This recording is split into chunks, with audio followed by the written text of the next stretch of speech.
உறவுகள் அனைவருக்கும் அன்பான வணக்கங்கள். அய்யனார் துணை சீரியலை பொறுத்த வரைக்கும் பார்த்தோன்னா, நிலா வந்து தாலியை கழட்டி சோழன் கையிலே கொடுத்துட்றாங்க. ஸோ அதை பற்றின ரிவ்யூ தான் இப்போ நம்ம பார்க்க போகிறோம். ஸோ அதுக்கு முன்னாடி நம்மளோட சேனலில் டெய்லி பேசிஸில் எல்லா சீரியல்ஸோட அந்த அப்கமிங் ரிவ்யூஸும் வரப்போகுது. ஸோ தொடர்ந்து நீங்கள் பார்க்கணும் அப்படின்னா நம்மளோட சேனலையும் சப்ஸ்கிரைப் பண்ணிவிட்டு வீடியோக்கு சின்னதாக ஒரு லைக்கை மட்டும் கொடுத்துருங்க. ஸோ இப்போ கதைக்குள்ளார போகலாம்.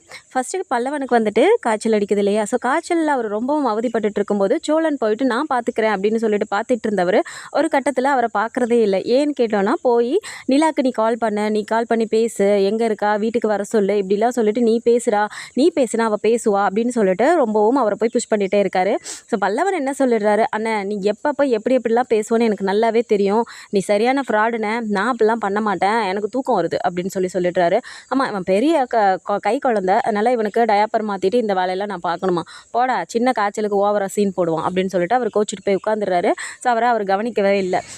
ஸோ ஆஃபீஸில் வந்துட்டு நிலா ஒர்க் பண்ணிகிட்டு இருக்கும்போது அவரோட ட்ரைனர் வந்துட்டு சொல்லி கொடுத்துட்ருக்காங்க. ஸோ அந்த டைமில் கால் வருது. பார்த்தா சேரன் கால் பண்ணுறாரு. சரி அண்ணா கால் பண்ணுறாரு அப்படின்னு சொல்லிட்டு ஒரு நிமிஷம் சார்ன்னு சொல்லிட்டு போய் அவங்க கேஃபேட்டேரியாவில் போய் பேசுகிறாங்க. ஸோ அப்போ பேசும்போது பார்த்தா, என்னப்பா நிலா, அவருக்கு ஹாஸ்டல்லாம் செட் ஆகிக்கிச்சாப்பா, சாப்பாடு நல்லா இருக்கா, ஒழுங்காக சாப்பிட்டியாப்பா, என்னப்பா பண்ணுற அப்படின்னா அவர் எப்பவும் போலவே அந்த அன்பா அக்கறையோடு அவர் பேசிகிட்ருக்காரு. ஸோ அதெல்லாம் ஓகே தானே, வீட்டில் எல்லோரும் எப்படி இருக்காங்க அப்படின்னோடனே, பல்லவனுக்கு தான்ப்பா காய்ச்சல் வந்துருச்சு அப்படின்னோடனே இவங்களுக்கு புரிஞ்சிருச்சு. ஏன்னா பல்லவனை பற்றி நல்லா புரிஞ்சுக்கிட்டவங்க நிலா. அதனால் பல்லவனுக்கு வந்துட்டு நம்ம வந்ததுனால தான், ஏன்னா அவன் தேமி அழுதுட்டு இருந்தான், நம்ம கிளம்பும் போதே போவாதீங்கன்னு, அதனாலேயே அவனுக்கு காய்ச்சல் வந்திருக்கும் அப்படிங்கிறது அவங்களுக்கு புரிஞ்சிருச்சு. ஸோ இது எல்லாமே யோசிச்சுட்டே அவங்க உட்காந்துட்டு இருந்துட்டு திடீர்னு பார்த்தா வீட்டு வாசலில் ஆட்டோ வந்து நிற்குது. ஸோ ஆட்டோ நிற்கும்போது பார்த்தா பல்லவன் வந்து என்ன அப்படின்னு சொல்லிட்டு இப்படி எட்டி பார்க்கும்போது நிலா ஆட்டோலேருந்து இறங்குறாங்க. ஸோ ரொம்பவுமே ஹாப்பியாக இருக்கார். பல்லவன் ஓடி போய் ஐயா அண்ணி வந்துட்டாங்க அப்படின்னு சொல்லிட்டு ஒரு சின்ன பிள்ளைங்க பண்ணுற மாதிரி பண்ணிவிட்டு வாங்க நீ அப்படின்னு சொல்லிட்டு அந்த கடைக்குட்டிக்குரிய அந்த செல்லம் இருக்கும் இல்லையா, அந்த மாதிரி அவர் பிஹேவ் பண்ணுறாரு. ஸோ இறங்கி, என்னடா பல்லவா எப்படி இருக்குது, எதுக்குடா காய்ச்சல் வந்துச்சு, ஒழுங்காக சாப்பிட்டியா, மருந்து குடிச்சியா அப்படிலாம் சொல்லிட்டு அக்கறையாக அவங்க கேட்குறாங்க. அவருக்கு அப்படியே கண்ணெல்லாம் கலங்குது. அப்போது சேரன் வந்துட்டு, அதெல்லாம் ஒன்றும் இல்லைப்பா, அதான் நீ வந்துட்டீல, அவனுக்கு காய்ச்சல்லாம் சரியாக போயிடும்பா அப்படிங்கிற மாதிரி அவர் சொல்கிறாரு. தண்ணி குடிக்கிறியாப்பா, டீ போட்டு வரவாப்பா, காஃபி குடிக்கிறியா அப்படிலாம் கேட்குறாரு. இல்லைண்ணே அதெல்லாம் ஒன்றும் வேணாண்ணே அப்படின்னு சொல்லிட்டு உட்காந்து பார்த்துட்டு பேசிகிட்டு இருக்கிறாங்க.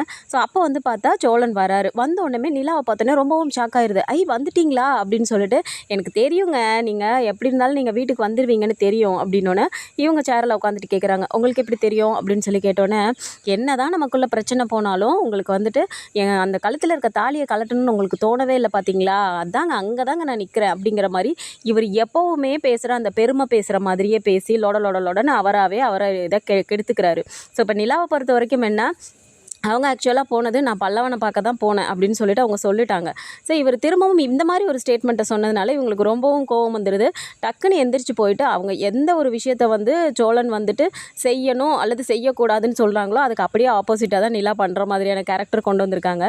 ஸோ இவங்க போய் என்ன பண்ணிடுறாங்க, அப்படியே தாலியை கலட்டி அவங்க கையில் போய் கொடுத்துட்றாங்க. சோழனோட கையிலே வச்சோன்னே எல்லாருக்குமே ஷாக் ஆகுது. என்னப்பா கழுத்துலேருந்து தாலியை கழட்டிட்டியப்பா அப்படின்னோடனே சேரன் கேட்குறாரு. ஸோ இவங்க அமைதியாகவே இருந்துட்டு கையில் தாலியை கொடுத்துட்றாங்க. இந்தாங்க இதை நீங்களே வச்சுக்கோங்க அப்படின்னு.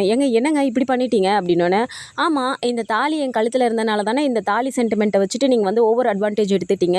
சரி இனிமேல் நீங்கள் அப்படி பண்ண மாட்டீங்கல்ல, அதுக்கான வாய்ப்பும் இருக்காதுல்ல, நான் இப்போ வீட்டை விட்டு வெளியே போனனால என்னென்ன ப்ராப்ளம் இருக்குங்கிறத எனக்கு வந்து சேரன் சொல்லிட்டாரு அப்படின்னோடனே எல்லாருமே பார்க்குறாங்க.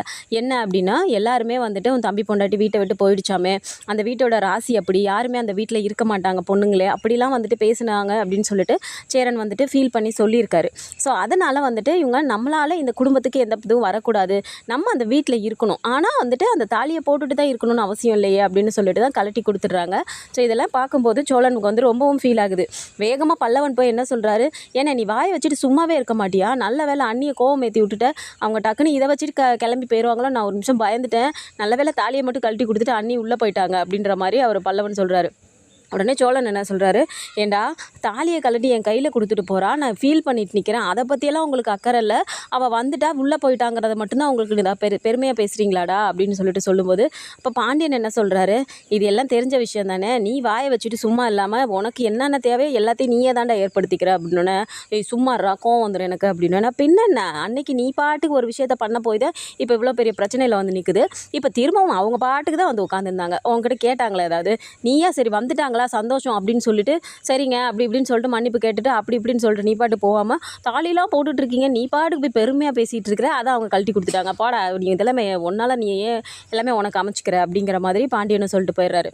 ஸோ எல்லாருமே இப்படி போகிறனால இவருக்கு வந்து ரொம்பவும் பயங்கர கோவமாயிருது. உடனே இவர் என்ன சொல்கிறாரு, இந்த தாலியை வந்து கழட்டி நீங்கள் கொடுத்துட்டீங்க இல்லைங்க, ரொம்ப தூரத்தில் இல்லை அந்த நாள், நீங்களே ஒரு நாள் வந்துட்டு அந்த தாலியை என் கழுத்தில் கட்டி விடுங்கன்னு நீங்கள் சொல்லுவீங்க, அதற்குரிய சந்தர்ப்பத்தை நானே அமைப்பேங்க அப்படின்னு சொல்லிட்டு உங்கள் மனசில் சீக்கிரமாக இடம் பிடிப்பேன் அப்படிங்கிற மாதிரி இவர் ஒரு சபதம் எடுக்கிற மாதிரி ஒரு இது பண்ண போகிறாரு. ஸோ இந்த மாதிரியான அப்கமிங் எபிசோட்ஸ் தான் வரப்போகுது. ஸோ இதை பற்றின மோர் டீட்டெயில்ஸ் தெரிஞ்சுக்கணும் அப்படின்னா நம்மளோட சேனலையும் சப்ஸ்கிரைப் பண்ணிக்கோங்க. வீடியோ பிடிச்சிருக்கு அப்படின்னா சின்னதாக லைக் மட்டும் கொடுங்க. தேங்க்ஸ் ஃபார் வாட்சிங்.